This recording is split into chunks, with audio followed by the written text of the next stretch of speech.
Kulağın ovqatda cho'ng'uloqqa Ismat aka kelibdi. Ismat aka bu jarg'aq ekan ha? Biz kechirib kelib qolgan o'xshaysiz. Hozir kelgan. Qanday bo'ladi? Uloq. Xudoga shukr, uloq o'ta halol bo'ldi. Sardarning akasi Sherzod polvon yo'qa bitib qo'ying. Do'stlar, jo'ralardan bir yaxshi jengil qilish kerak-da, polvonga ham javob emas. Buni hozir 50 kilolik torboq ko'rdim. Bejanjal o'yin bo'ldi. Hozir Ana Ismat aka, hozirgi cho'ng'uloqlarda men degan olimlar duo beryapti. O'shanda dele tushib ketadi, yerga taqa. Nega so'rinning cho'ngduqdanmi? Vaqtda olimlar ham narxana qon bo'lishi mumkin, duosi qabul bo'layotgandir. Karachi bu qanday bugun jengil ele qilish kerak, Alloh. To'g'ri qilsa uka, hozir murungda otasi emas, hozir katta cho'ng polshanot qarab, tijorat isteb torpoqni devlab tursa, 80 kilo, 90 kilo torpoq qancha polvon ko'tarsin? Polvonga ham javob-da.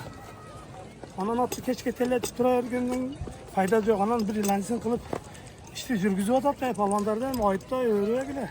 O'zinglar birinchi to'polonlar jengil qilinglar. Ikki yoqda tajribali sudyalarni huquqlar, el ko'rgan, yer ko'rgan. Anan o'zing men o'zim Ekadam aytganiga kirib 80-90 kilo to'poq soyib olasin qonishimni masalan qilib. Onam bu yog'i janjal bo'layotgan o'shanda. Shuncha ish ko'rgan. Jo'roq ko'rgan. Cho'ng ma'raka ko'rgan odamlardan tajriba olib, jengil to'poq qilsalar janjal bo'ladi. Shuncha to'polonni bunday. Bu nima qo'yishimdan nazar yo'q, sen so'rimingda emas.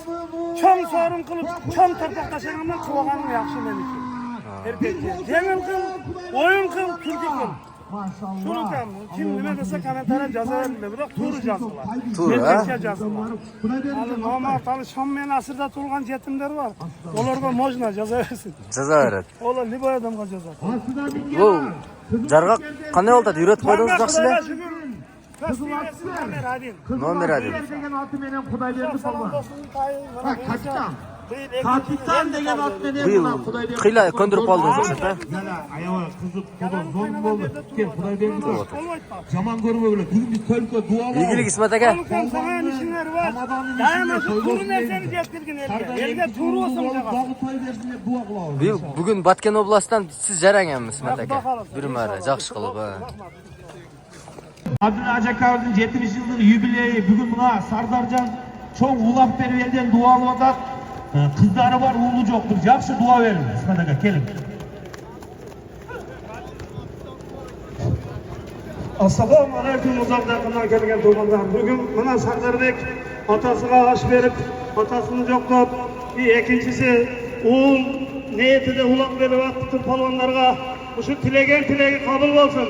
Alloh taolam o'z xazinasidan yaxshi farzandlardan bersin, ota-onaga xizmat qiladigan.